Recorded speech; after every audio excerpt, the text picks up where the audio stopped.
Hi Bangani, welcome back to my channel. If you're new here, my name is Jingela, and thank you so much for clicking on this video. I hope that you become a part of this family by clicking the red subscribe button so that you can help this family grow. If you're a returning subscriber, thank you so much for being a loyal supporter and coming back and just giving this channel so much love. I appreciate the comments, I appreciate the engagement, and I really hope that you guys enjoyed this video. This is a get to know me tag, so before I ramble on, let's get straight into this video.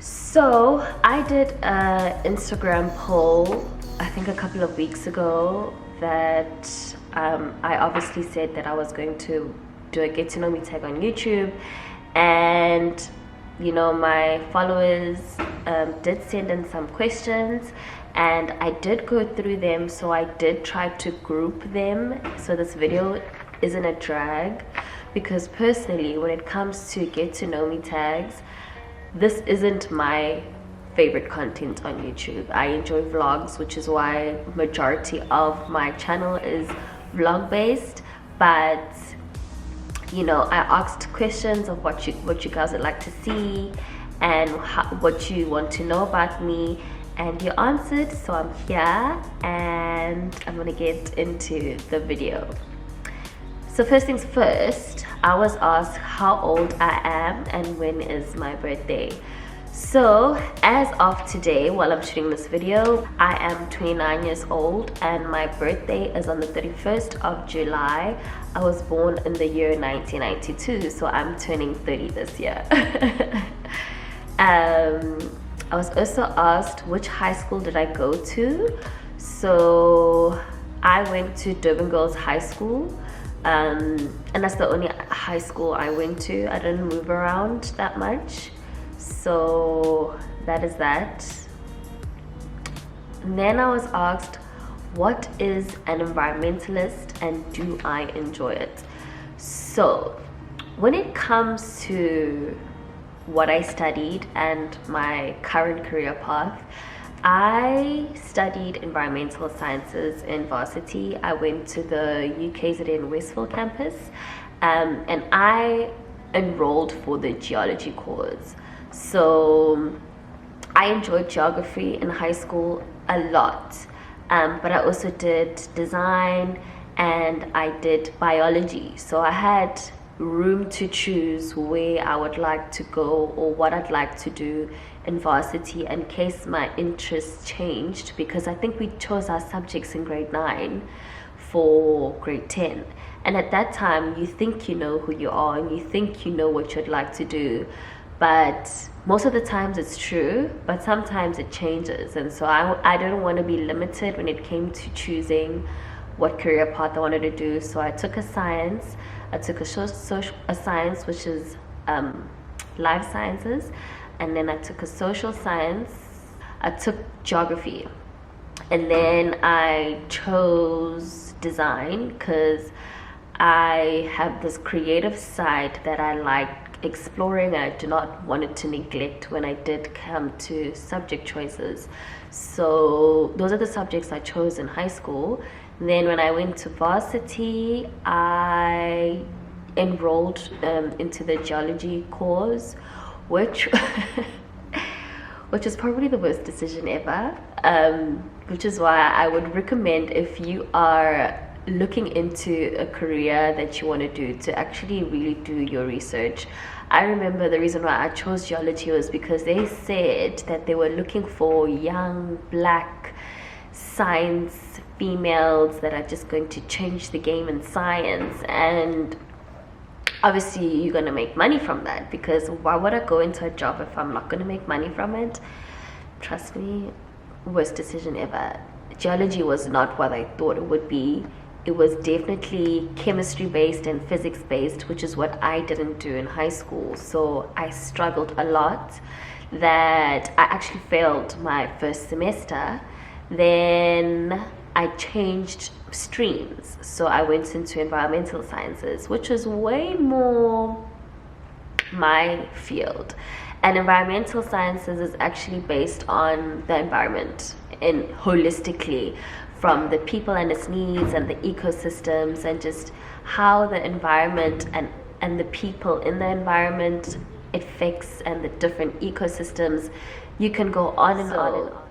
Did I enjoy environmental sciences? Yes, I did. I really did enjoy it way more than I enjoyed geology. Would I ever work in my field of study? And it's such a pity that when I did apply after graduating, I probably went to one interview and I had such an awful experience that it just put me off job hunting in general. But I would love to pursue my field of study, which is environmental sciences. I always feel like my next phase of life after content creation would integrate into that, or it will evolve into that as well. So what made me fall in love with environmental sciences? I think I've answered that. Do I have a 9-to-5 job? No, I don't. I am a full-time influencer / content creator. I do not have a 9-to-5 job. And the reason why I don't have a 9-to-5 job is not because I don't want to. I actually would have loved to have experienced that in my earlier years, but because of circumstances or situations, I didn't end up getting picked up and working in my field of study. And during that time, I was spending a lot of time on social media, so it kind of grew and it became a thing, and it's a thing that is currently puts food on my table and creates the lifestyle that I have right now. I really, really enjoy my job. Sometimes I do, sometimes I don't, like everything that we do, because it has some pros and cons. But I don't have a 9-to-5. My 9-to-5 is my 24-hour job, which is content creation. I did get also asked, am I still in a relationship with Lunamo's dad? Will we see more of your partner on YouTube? Am I married? Blah, blah, blah, blah. And personally, to answer these questions, I am in a relationship, but I'm not going to divulge or get into details into who, what, where, how. I've learned, now that I'm turning 30, there's like wisdom that I've learned from my own mistakes with sharing your relationships on social media and just being vocal about things like that. I've just learned to just shut my mouth. And if you know who I'm dating, it's not a secret. If you know who I'm in a relationship with, it's not a secret. If you know who I'm married to, it's definitely not a secret. I just choose not to share that on my platform, and I hope that you guys can respect that.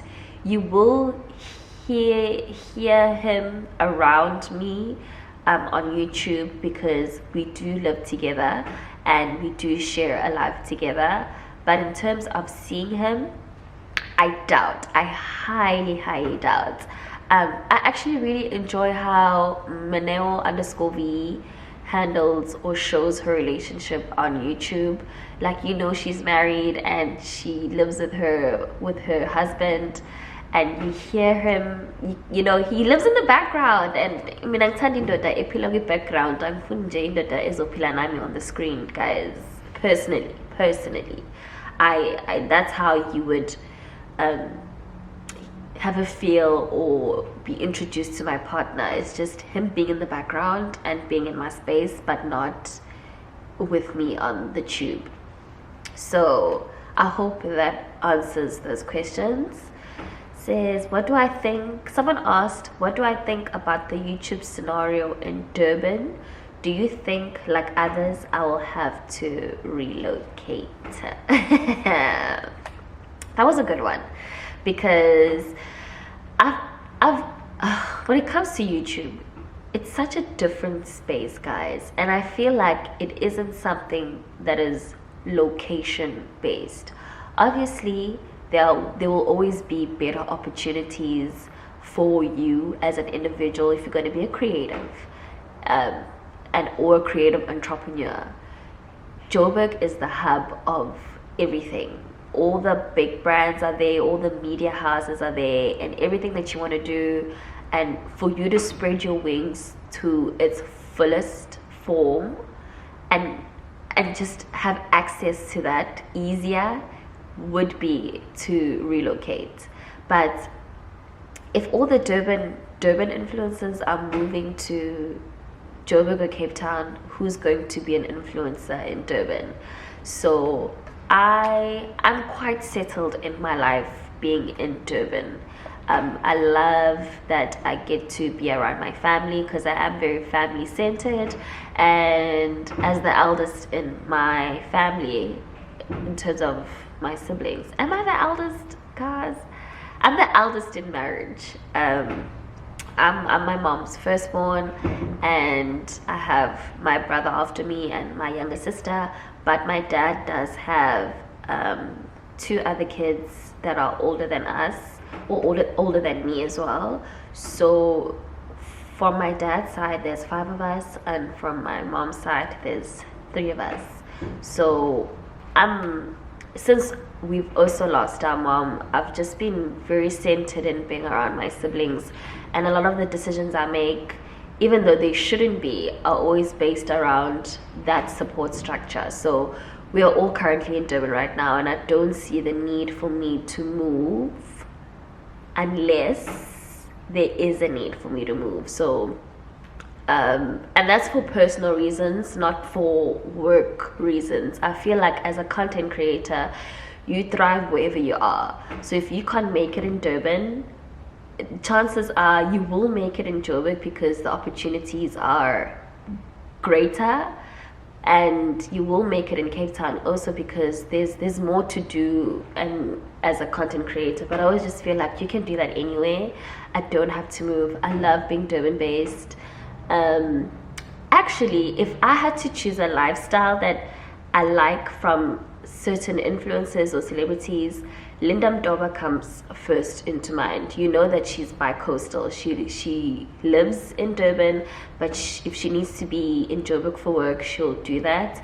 And ideally, if it gets to that point, I wouldn't move, but I'd definitely do the traveling up and down between the two cities. Like how she does. I love how she does that for her brand, and big ups to her as a Durban based babe. She's doing so well. I absolutely love her, how she handles her work and home life. Yes. I hope that answers the question, guys. I wrote my notes down, my questions down. I'm so old school. How did I get into content creation? Was it planned? How did I become a successful social media influencer?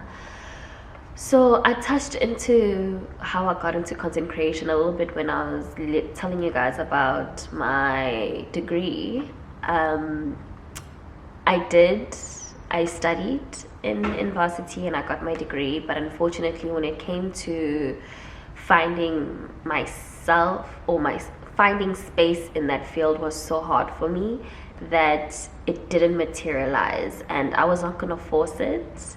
You know, opportunity came because I was spending so much time at home and on the internet looking for jobs.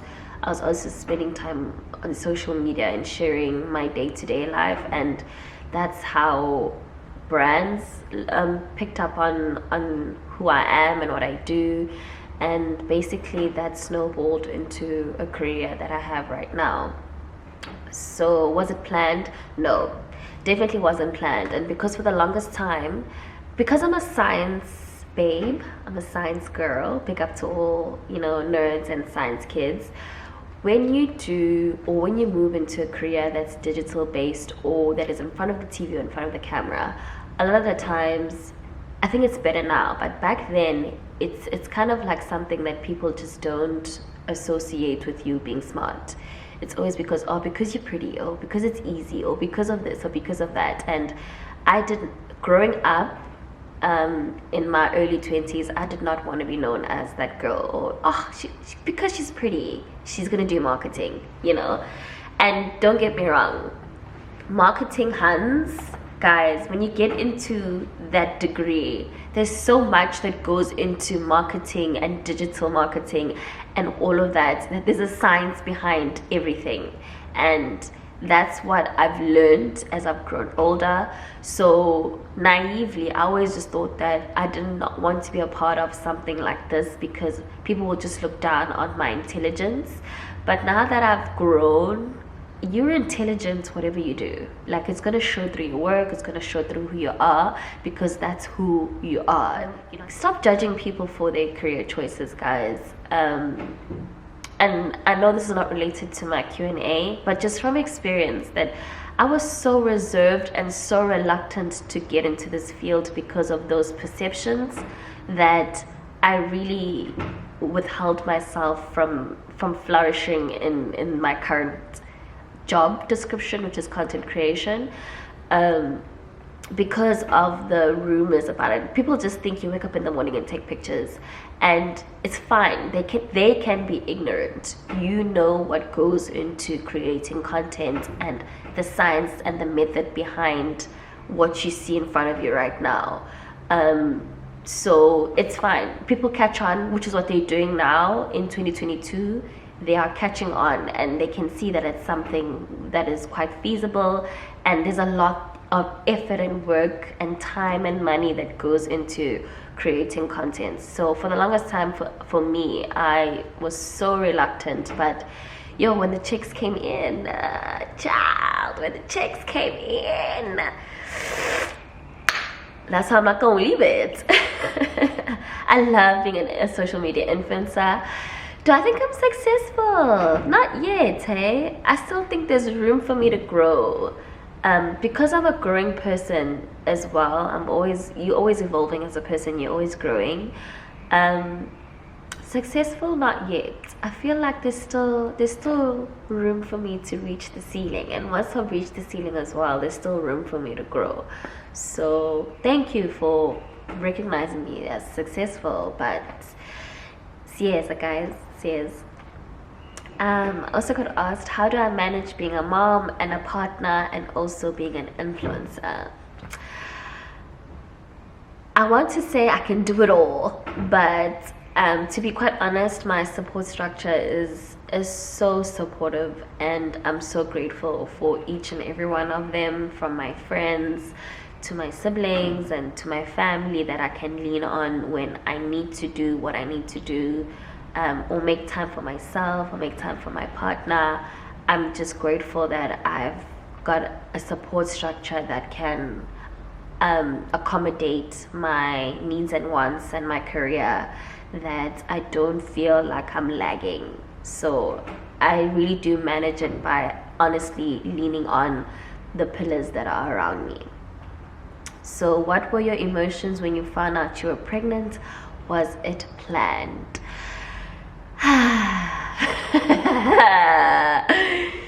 Guys, and I think I would love to get to do a different video and get into how I found out I was pregnant and all that jazz.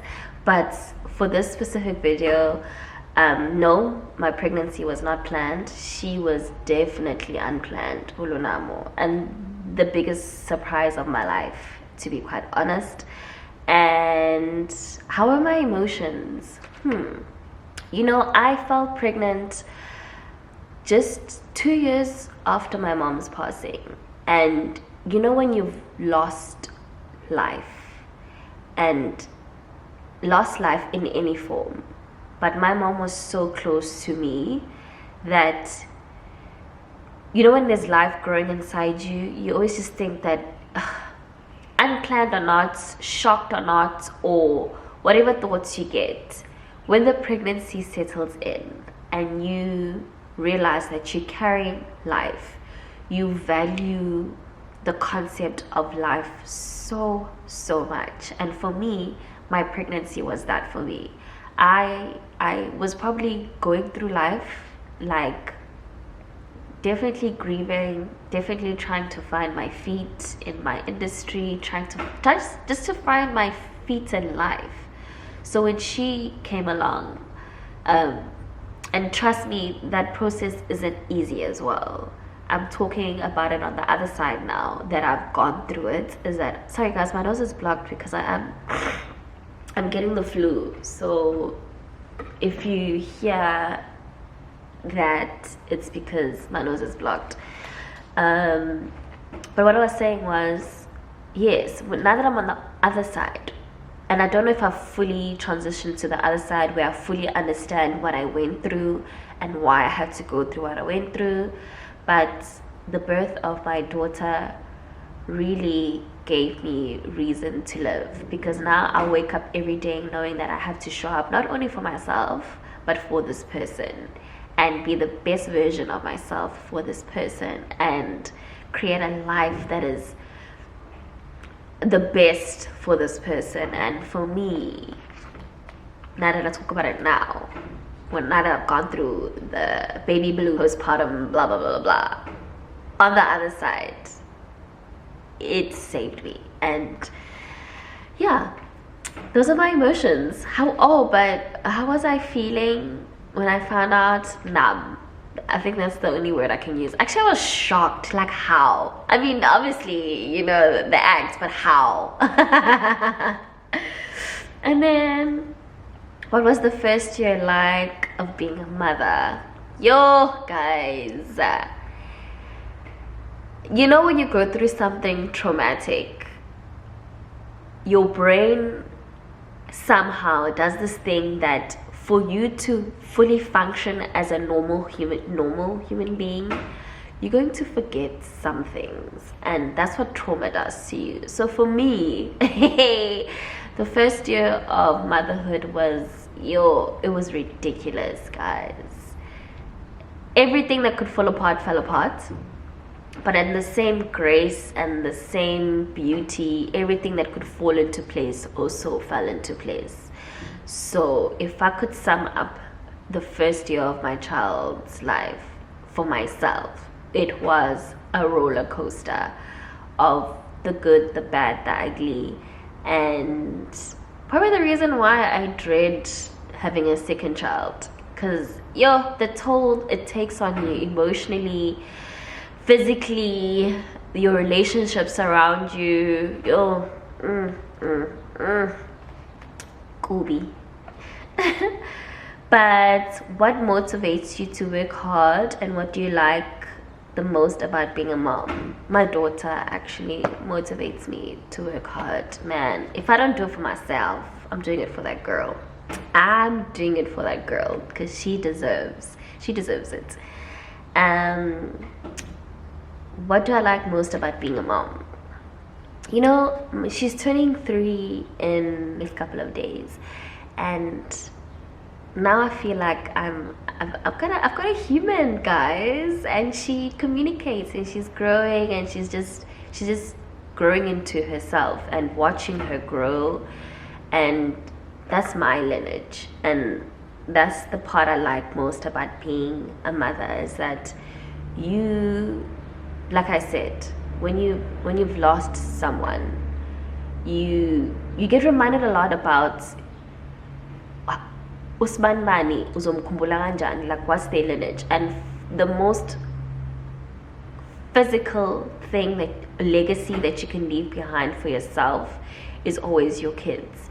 And for me, Lunamo is my legacy, and which is why we put so much work in and so much love and so much effort into our kids, because they are literally our legacy. And for me, legacy yami nami ngifuna nikhumbule as someone who's beautiful and who impacts lives, so positively, because that's my mom's legacy. And I feel like in the 3 kids that she left behind that are from isisu sakhe, you could tell that that's the kind of person she was. But then, because she was an educator, my mom was a teacher, you'll find that she also impacted so many kids' lives. And till this day, I will find someone in my DMs saying that your mom did this for me, and this is I am who I am today because of what she said or what she did for me. And that's her legacy as well. The kids that she touched at that point in life is her legacy. So Lunamo, for me, I work hard for her because of that, and I pour myself into her because of that, because she is my legacy. How was your childhood, and what is your fondest childhood memory? I had a pretty cool childhood in terms of home dynamic. It's the bullying that came from school that I got exposed to, and I did not like that. That's what I'm gonna say. What is my fondest childhood memory? My fondest childhood memory is probably everything that involves my mom. My mom is my fondest memory when it comes to everything that I do. So even with my childhood, anything that involves her, it's my fondest. So that's definitely my fondest childhood memory. So what is the hardest decision you've ever had to make? The hardest decision I've ever had to make was probably accepting that my mom was gone. Yeah, that one is still something I struggle with every day. But in order for you to find healing through your grief is accepting the loss. And for me, that was the hardest decision I've ever had to make. Do I consider myself a feminist? Yes, of course. Hi, well, guys, we are living in the times of girl bosses and women empowerment. I'm for that movement, especially for a black woman. Ooh, honey, I'm definitely a feminist. What advice lesson really left an impression on you? What advice? I don't have a specific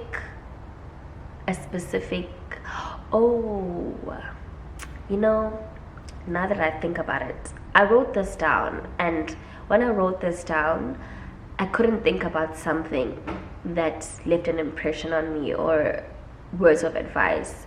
But now that I'm thinking about it now on camera, just before my mom passed away, my brother and I got into such a bad fight.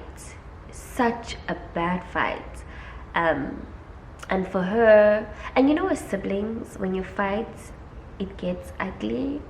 When we fight, it gets ugly. So there's a situation that happened between my brother and I that just left me feeling very hurt.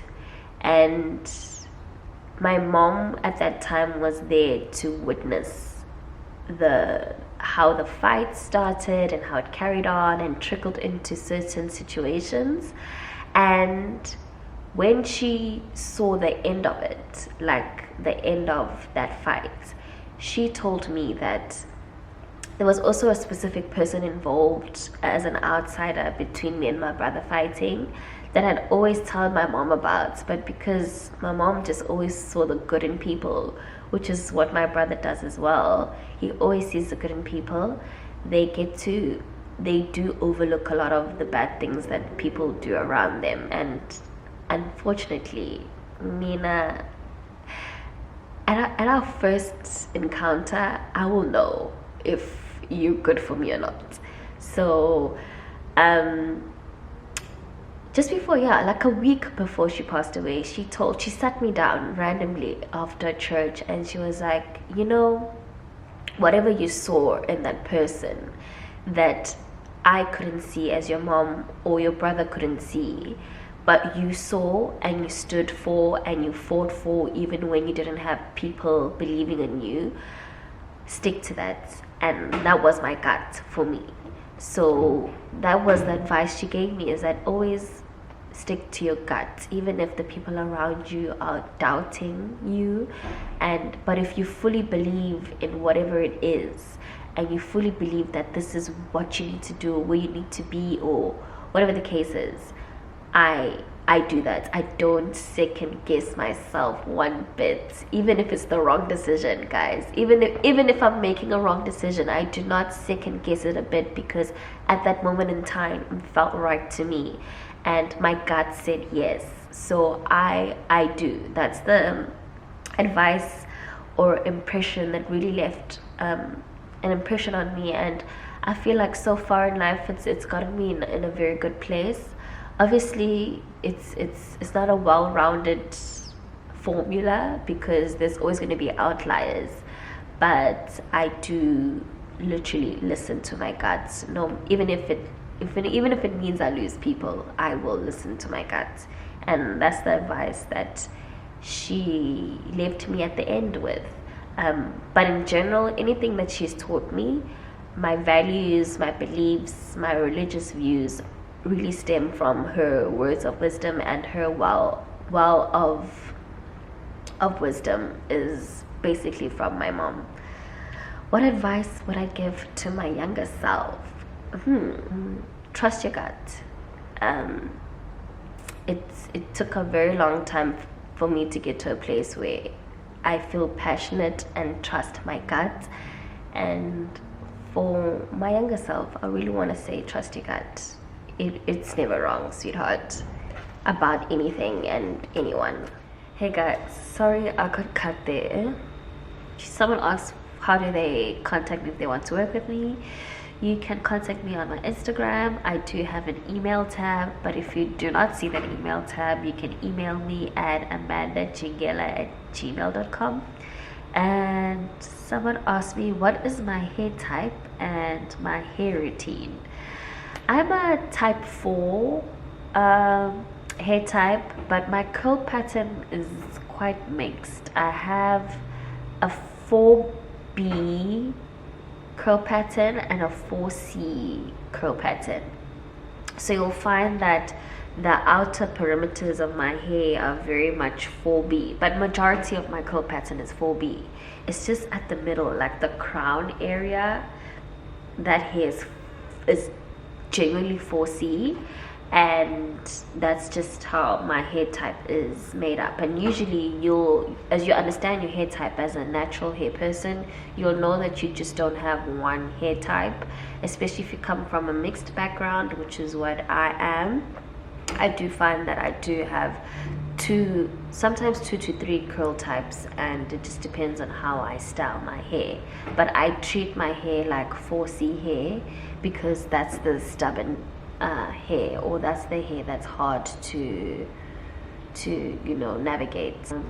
In terms of a hair routine, I will get into a video for you for that, for the lady that asked me that. I'm definitely going to be doing a video on my natural hair, and I'll have my sister join me on that, because I do find that she's also quite educated and well versed when it comes to taking care of her hair, and I feel like you'd really like her input as much as you'd love my input. So that wraps up my get to know me tag. I hope that I answered all your questions, but I'd also like to share some things about me that obviously no one didn't ask. Is my star sign is Leo. I just had to put it out there in case you guys didn't gauge from my birth of date. I'm born into a family of 5. I did mention that a little bit in the video, is that there's 5 of us from my dad's side, but on my mom's side there's 3 of us, and I'm the eldest. I do have a brother that is a year apart from me, and then I have a sister that's currently in high school during her final year in matric. Lunamo is my first and only child at the moment, and she's turning 3 soon. What else can I let you guys know about myself? My full name is actually Amanda Belinda Jingela, and Jingela is my dad's surname. Someone did ask me if Jingela is my dad's surname, and yes it is. my maternal surname, my mom's surname, is actually no, my mom's maternal surname is Umbele. That's what I wanted to say. It's not my maternal surname. My maternal surname is Jingela. And for those of you who don't know where Jingela stems from, a lot of people always ask if I'm Xhosa, if I'm Zulu. I am Zulu, and it stems from Isitarazela Sarahlope. I don't know where in Gitarazela Jingela comes from, but I know that the original surname is Uhlope. We just use Isitarazela, which is Jingela. And then what else? Can I let you guys know? If you have any more questions, I am very, very happy to answer them in the comment section. Please, guys, don't be rude. I don't like it when you guys are rude, because I'm not a rude person and I just don't know how to engage with rude people. Ngizobasana ngikuzibe or ngizodelete comment or ngizothula. But I really do hope that you enjoyed this video. And like I said, if you have any more questions that you'd like to ask me, because I know I didn't put up a tab on YouTube, you're more than welcome to ask me questions in my comment section. And yeah, don't forget to like, comment, and subscribe. Excuse me with my blocked nose. The seasons are changing, and trust me, when you have a toddler that goes to daycare, if she's sick, you're sick. So that's basically what's happening in this household. Anyways, I hope you enjoyed this video, and I'll see you on my next one. Bye, guys.